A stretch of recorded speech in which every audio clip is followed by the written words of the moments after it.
Welcome to the Course of Unity, where you will learn how to create with code. My name is Arif. I will be your instructor, teaching, guiding, and challenging you every step of the way. I am student of software engineering, and I am so excited to help you learn to code and achieve your goal. So, what is the goal of this course? This course is consist of 5 units. All the units are very important for game developer. In first unit, we will talk about player control, which are the backbone of game development.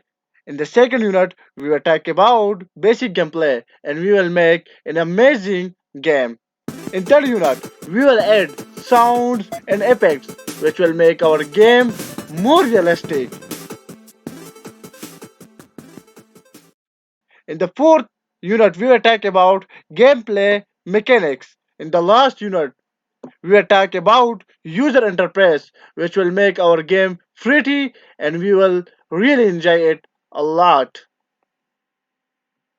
Before you get started working on this course, there is something really important. I have to tell you how should you take this course, even though it is just a little piece of advice.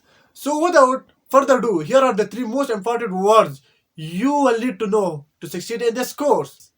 Watch, then do. Watch, then do. Why you should take this course? Because it is not theoretical, it is practical to give you the foundation you need to be able to program whatever you want with Unity.